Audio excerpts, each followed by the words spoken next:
Hey guys, what's going on? It's Eli with my dad, aka Little Blue, and that's right guys, the first film that both me and him are reviewing for, the first month slash the new year, and what a way to kick off, And that's right guys, we are finally reviewing what is one of the top best films in sci-fi film history and cinema history. And yeah, because it's true that this film, it just made cinema history and twist ending history, technically. Best twist ending ever. Yeah, that's right guys, from 1968, the original Planet of the Apes. So yeah, what are the first things we have to say about Planet of the Apes, and before we read the description / story, we'll start with you. I was blown away the first time I saw it when I was a kid. Everybody would be blown away the first time they'd see this. A little scary because the gorillas especially were scary. Gorillas, apes, orangutans, all those. But the gorillas were the ones that were the most ferocious because they were the hunters, they were the soldiers, and so they were, as a kid that was pretty scary. But I loved the whole aspect of the space travel and the time travel, that they traveled back in time. The ship that they were on, the Icarus, which splashed down in a lake out in the desert. That was just so cool. That whole thing, that whole sequence, and the astronauts that were on board that were in cryogenic freeze. That's right. And Charlton Heston. Yep. All right, and before we continue on, we'll go ahead and read the description / story. You can go ahead and take it away. Complex sociological themes run through this science fiction classic about 3 astronauts marooned on a futuristic planet where apes rule and humans are slaves. The stunned trio discovers that these highly intellectual simians can both walk upright and talk. They've even established a class system and a political structure. The astronauts suddenly find themselves part of a devalued species, trapped and imprisoned by the apes. Right. So yeah, because with our main cast of characters, and pretty much like one of the big top cast members of this film, the late legendary Charlton Heston. Yes. Yep. And playing astronaut George Taylor, and a couple of other astronauts. There was Landon, played by the late Robert Gunnar, and Dodge, played by the late Jeff Burton. And there was a 4th astronaut that unfortunately barely made it in this movie. Yeah. Stewart. And an uncredited... astronaut Stewart, uncredited, played by Diane Stanley. Yep. She was the one that didn't make it. Air leak in her cryogenic tube, and it cracked. Exactly. We could see. Yeah, we could see that. And and because years had passed, where exactly were they? Before.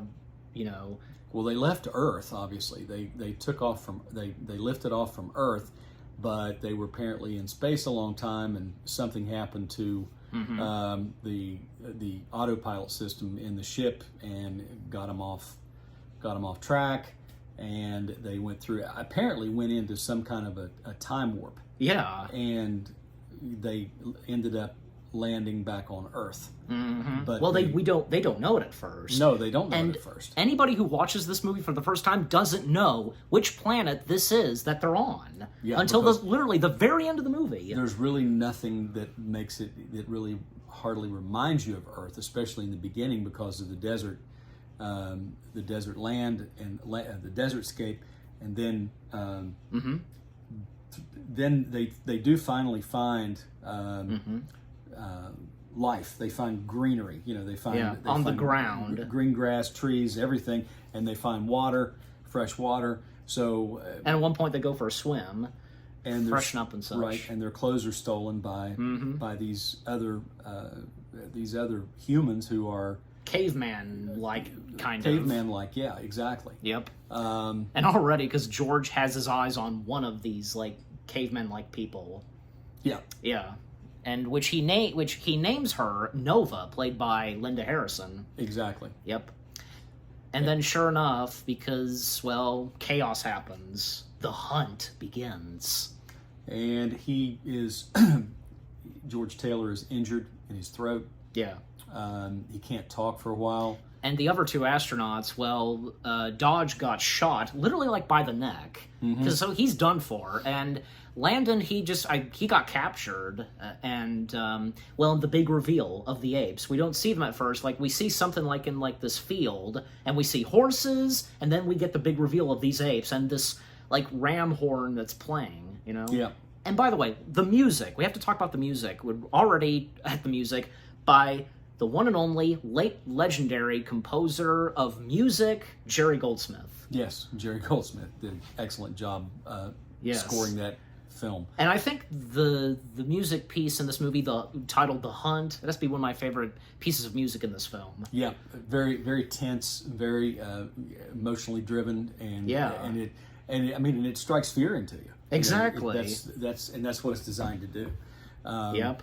But it's interesting how you see, that Charlton Heston's character, George Taylor, he's injured. He's trying to communicate. Yeah. Zero and Cornelius, who are the two chief scientists and are Dr. Zero, played by the late Kim Hunter, and Cornelius, played by the late Roddy McDowall. The legendary Roddy McDowall himself. Right. So those two are the chief scientists in this movie, and they're mainly it's Zero who's taken by Taylor. He calls him Bright Eyes. Bright Eyes, yeah. That's what she calls him at first, until Taylor tells her his name. And throughout a little bit of this movie, like, he's unable to speak due to the injuries to his neck, but at a certain point, and until we get to that. And for Cornelius, he's kind of like mixed on Taylor. Yeah, at first, and he's a little untrusting because he's not, he still sees man as a subspecies, That's right. To apes. And there's something and Cornelius, like, it's established that Cornelius works like digging or something like that. Archaeology. Yeah, he's an archaeologist. Right. And he knows something about these scrolls, with these apes. Well, but Dr. Zaius, as it turns out, Dr. Zaius, played by the late Maurice Evans, he's basically an orangutan. Right. Zaius is he's kind of the main bad guy, kind of. Yeah, you get the idea that the orangutan species, they're sort of the political structure of the planet. The gorillas are the soldiers. The soldiers, the muscle. And the chimpanzees are the more thoughtful. Cornelius and Zero being one of them. Species, right. And the orangutans being the political ones. And their wardrobe, the costuming, you can tell. Because from the orangutans, part of government. Gorillas and chimps, yeah. But Zaius clearly knows more than when he sees that Taylor is talking. He knows something. That he's just like, oh no, they're here. He knows something that nobody else knows yet. Exactly. And we find that out toward the end of the movie. But it was interesting to see how they, the humans are regarded as, again, a subspecies, much like we view apes now as being a lesser species to man, not superior to man at all. Yeah. But in this case, the roles reversed, and apes are the superior beings on the planet. Yes. And also, like, the environment, like the village of the apes. Very interesting the way that's designed. Originally, because fun fact, it was planned for the apes how they live in this movie. Like, it was supposed to be like a city, futuristic or something like that. But the movie didn't have the budget for that, so they went with what we see in the movie. I don't know, like, maybe kind of in comparison, like, bedrockish, kind of, you know what I'm saying? Yeah, like, it's something like that. It was it would almost remind you of Bedrock, from the Flintstones. The style of those buildings, like, in this movie, something like that. Exactly. Yeah. And you know what? probably on that planet, there could be like big towns and cities out there somewhere. If you something like that. Well, Taylor at one point in the movie, he escapes he escapes the captors. Well, and he's trying to find his other Zira brings colleagues. even when Zira brings in Taylor, because how fascinated she is with Taylor, and there's something about Taylor. Yeah. Because he escapes at one point, and because we see what happened to his fellow astronauts. Like, first off, well, because Dodge had been dead already, he was turned into a freaking statue. And there were other humans, caveman-like people that were turned to statues in this museum. Yeah, well, he was also taken. The other Landon was unfortunately they lobotomized him. They did something to his. They cut into his head. Yeah, and took out they took out the part of his brain that gave him superior intelligence. Yeah, evidently. that's right. So it affected him. He couldn't talk. He couldn't even probably much think for himself. And didn't even recognize Taylor. But the climax is when they capture Taylor. Yeah. And they've got him down, and this is when he even like the ape civilians, they're throwing like vegetables and stuff at him. They get he gets his voice back. And let's say it together. Take your stinking paws off me, you damn dirty ape! Yeah. I knew we just had. I just knew that we had to do it at the same time, Jenks. Yep. Because that moment right there, like, that's one of the like top best moments in this movie. Yeah, because that's when everybody's just like.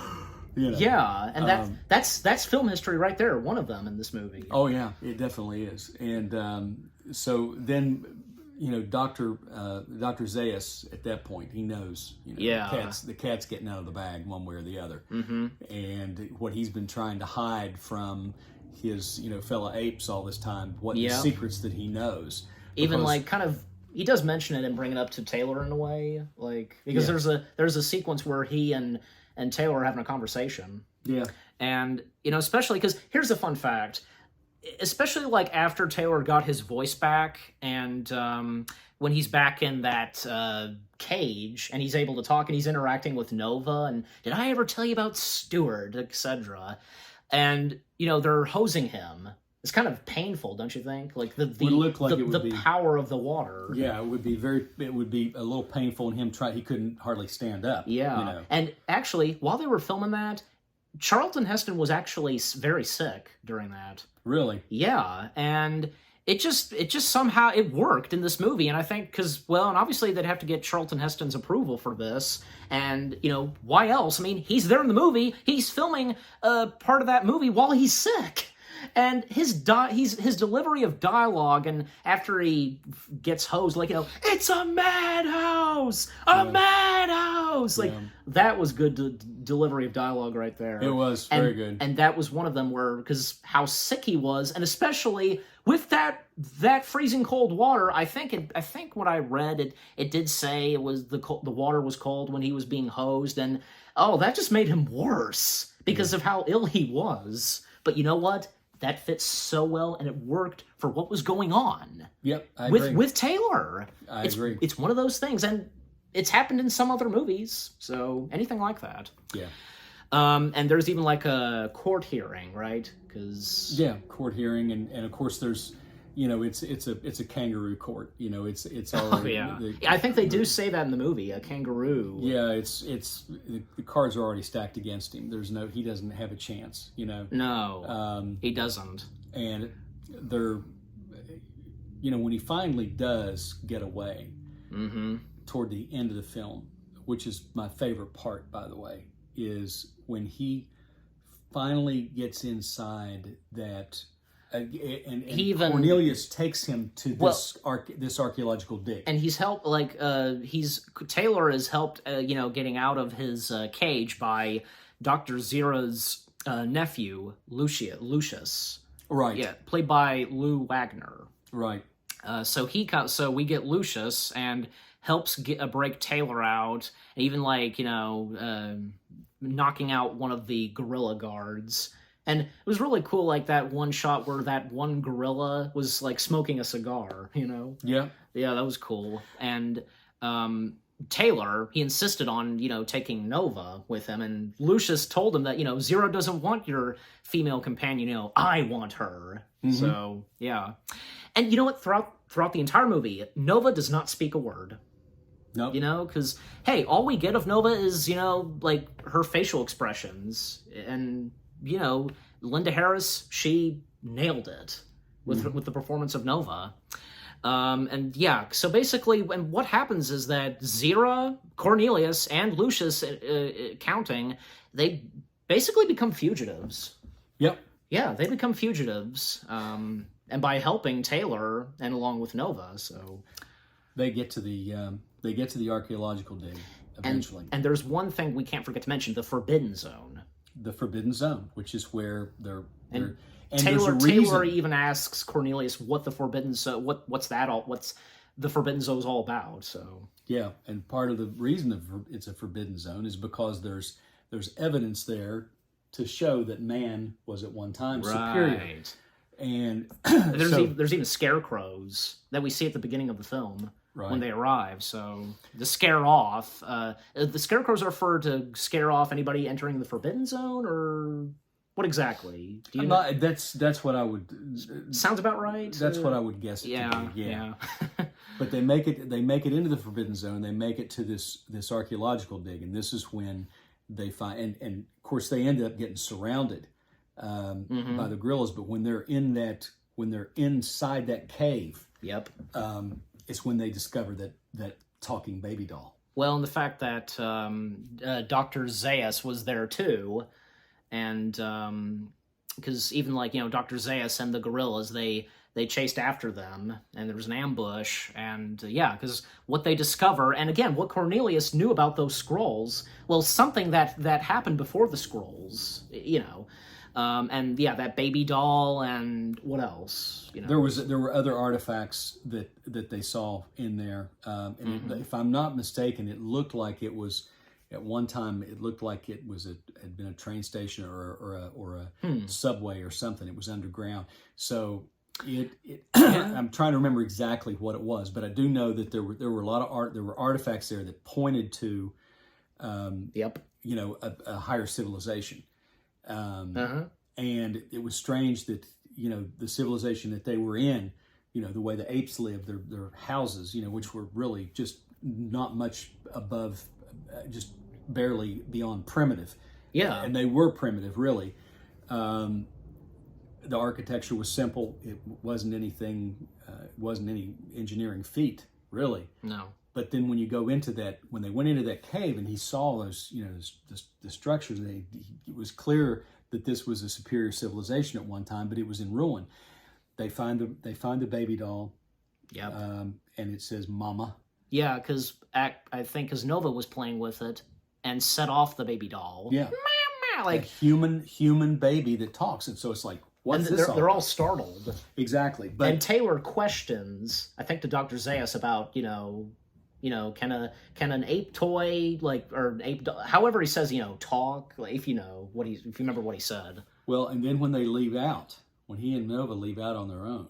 Well, once again, because they're ambushed by the gorillas, and Taylor has Dr. Zaius held hostage. Right, tied up and held hostage. Well, and he tells Zaius to, get the gorillas to stand down. Which they do. Yeah. And and Zaius warns him. You remember? Zaius warned him. You may not like what you find. And he asked Cornelius to read one of the scrolls. And that dialogue that Cornelius, says, and he reads from this one scroll, if you remember that, because it's something very important. And I think because it's what lies in store for Taylor. Right. And we can't forget to mention this because Taylor kisses Zira. That was very funny. And it was funny? Yeah, I thought it was funny because he kissed her and she says, I still say you're just so damned ugly. That's what she says to him, Oh, they even commented, like, the apes, like, Cornelius, Lucius, and I think Zira, like, they commented on Taylor when we at one point, see him shave. Mm-hmm. It makes him less intelligent. That's what Cornelius makes said. him look less intelligent, yeah. Yeah, I mean, because he looked, I guess even for Charlton Heston and in this movie, he looked good with or without a beard. Yeah. And not to mention that when we saw him at the beginning of this movie without a beard on the ship, at the start of the movie, actually, fun fact, that was the last sequence they shot for the movie. Yep. Which, what made sense, like, hey, they have to have beards throughout most of this movie, and hey, with them shaving it off and save that for the very last thing to shoot, Well, and they're so there's that.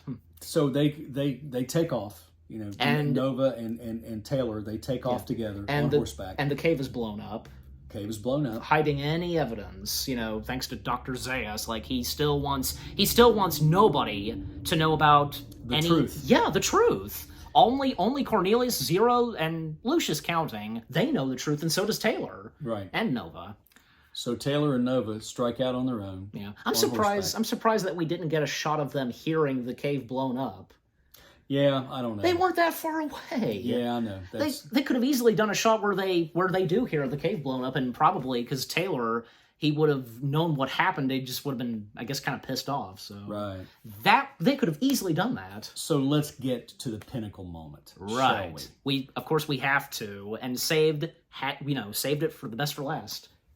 The last scene when they are going down the beach, and you can see there's something there. You can't tell what it is. There is something there. That camera shot is... And Taylor stops on the horseback, gets off the horse, and goes down on his knees. Well, no, he does, he first says, before getting down on his knees, he's like, "Oh my God, I'm back. Yeah. I'm home. They finally did it." Yeah. And he gets down on his knees. "You maniacs! Yeah. You blew it up! Oh, damn you! God!" And pause. Yeah. "Damn you all to hell!" Yeah. And then Nova's facial expression, and then the camera panning pulls back, and you see these spikes, and you're like, that looks familiar. Then the reverse angle, and there it is, the Statue of Liberty. Yes. Sideways in the beach, on the beach, on this beachhead, yes, along the ocean, along the shoreline. Yes. And you're just like, oh my gosh, you have got to be kidding me. One of the top best twist endings in a movie. I say it's the best. In my opinion, it is the best twist ending of any movie that has ever been. And, of course, you now realize at the very end of the movie and right before the credits roll, he was back on Earth the whole time. Yeah. He and his fellow astronauts, they were on Earth the whole time. They returned home. Because this dark secret that Dr. Zaius wanted to keep from his people was the fact that man had been there before, and man had been the superior being. Mm-hmm. But he wanted to keep all that secret, you see. Yes. So it was a very interesting movie, the way it was made. And fun fact on that sequence, the very last sequence, because how they shot the Statue of Liberty, well, because they had they actually kind of had a little bits and pieces of the Statue of Liberty, like the torch and the crown, the Statue of Liberty wears. It was actually there when they were filming, but they just used what's that called in construction? Those metals pieces. Scaffolding. Yeah, scaffolding. There was a lot of scaffolding, and all they needed for that shot, was just the part of the torch and the crown. That's all they needed. But with that shot of the Statue of Liberty, that was a matte painting. That was a painting inserted with actual footage. Yeah, you could tell that. Yeah, that and back then and how movies were filmed, they did a lot with that. Mm-hmm. Even Star Wars did some of that too. Yeah. Matte paintings, and nowadays could do something, you could do CGI or something, but and also we can't forget to mention that Planet of the Apes, the screenplay, the man responsible for bringing Planet of the Apes to life on the big screen, Rod Serling. Yep. Yeah, he was responsible for bringing this movie to life, and this was based off of a book, Planet of the Apes, based on the novel by Pierre. How do you know how to pronounce that? Pierre Boulez. Pierre Boulez. And yeah. I've read the book. I've read the book by Pierre Boulez. Right. and there's a couple of like mixed stories about the twist ending, because you said, what was the one that you told me? Well, the story was there was a Two guys, urban legend that Rod Serling came up with the twist ending with, because it was so much Twilight Zone-esque the way it ended, but it was not him. It was two other guys, and it might have been this Michael Wilson, but it was somebody else that. Yeah, right. They writing credits like, and it might have been John T. Kelly that's listed for additional dialogue uncredited. But there were two guys, and they were in New York, and they were trying to come up with this ending, how they were going to do it. And one of them just happened to look over on this building, and there was a painting of the Statue of Liberty, and they said that's it, and he figured it out and they wrote it in. That's the story that was told. Yeah, I also read this not long ago, and I read it on the IMDb page. It's trivia that. The twist ending that we got in the final film, it was the one that was chosen / picked, especially since it was favorited by Charlton Heston. That's what I read. Well, and that's probably more close to being accurate, I would say, especially if it was on the IMDb page. Well, But it. I mean, it was there, and I just wanted to mention it. That's all. Yeah, but I think that's probably more close to being accurate in terms of the story. But I think maybe the way that they came up with it was these two writers that did it. Yeah, and you know what? That twist ending, it feels like something that would be done by Rod Serling, and the whole movie itself would be like something Twilight Zone-ish. Oh, absolutely, no question about it. It was it was like Taylor was basically in Charlton Heston's character Taylor was he was like in a living nightmare. He was in a world that was being dominated by apes, and man was a dominated / subspecies, inhabited. and yeah, exactly. And they were the apes were the superior being, and man was man was basically the lesser species, and that would be very much a twisted nightmare, but you would expect in an episode of the Twilight Zone. Absolutely, and well, beauty is in the eye of the beholder. Remember that episode? Yeah, who doesn't? Where the young lady is, she's they keep trying to make her look normal, and it turns out she's beautiful. You think the whole time, but to them, it's exactly, and it's all twisted around. It's reversed, totally reversed. So this is kind of like that. This has that same formula. Everything is reversed. Yeah, or like say, I can think of one episode where this two couple, they're in this like abandoned town, and they hear like a giggling, and it turns out they were abducted by giant aliens. If you know that one, it was in one of the later seasons. I agree. It's kind of, I think that's another good example right there. Sure. Not to mention I think, and especially Roddy McDowall. Maybe if it's just him, I don't know. Some of them, especially Roddy McDowall, they've been on the Twilight Zone. Mm-hmm.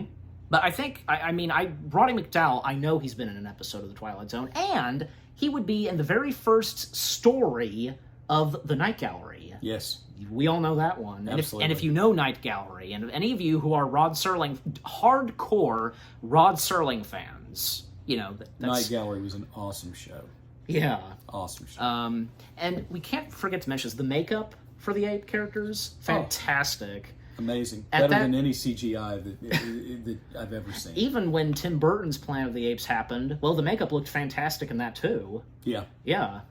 But for this, well, at the time of 1968, the makeup had come a long way for movies. Yes. I mean, by golly, like, I guess kind of in comparison, like how makeup was done in Star Trek, Yes. That, and this kind of counts too, like, 2001: A Space Odyssey, the primates, primates, because that was like, those were costumes and like the masks, and the jaw movements and such by the late legendary Stuart Freeborn, and that's the thing, because if this was or was not mentioned, this and 2001: A Space Odyssey both coming out the same year, 1968. They made science fiction history and film history. Yes. Yeah, and they were one of those two movies that made science fiction much more entertaining, I guess, because I guess at that time science fiction, I mean, even aside from TV, Star Trek for that matter, but in the late 70s, Star Wars when that happened. So, and when Planet of the Apes would continue throughout the 70s. Yes. Yeah. Yeah. But yeah, overall, the original / first Planet of the Apes film, what a masterpiece this is. Yep. Absolutely. Agree. 110%. Everything about the original is fantastic, from the storytelling, from the twists and best moments, the characters, the acting, the music and score by Jerry Goldsmith, just everything to this. Fantastic. Yes. Perfect. Agreed. Yeah. And how do we rate this? Oh, 10 out of 10 for me. Me too. For both of us, 10 out of 10 stars. We both give it 10 out of 10 stars. It's, again, fantastic, a masterpiece, and perfect. A perfect film. Yep. Yeah. From beginning to end. Absolutely. And what about you guys? What do you think of the first / original Planet of the Apes film? And if any of you, for the first time, had watched the film, and if you had those surprising, like, shocking feels, with some of the best moments in the film and the twist ending, let us know. And what did you think of our review? Leave comments and give this review video a like, as always. So, any last words? I must be off. He says that for me. We hope you've enjoyed me and my dad's review of the original / first Planet of the Apes film. More review videos are on the way. They're going to be awesome. Keep looking forward. Thanks for watching, and we'll see you guys in the next video / review. Take care, and until we review the rest of the Planet of the Apes films, peace out.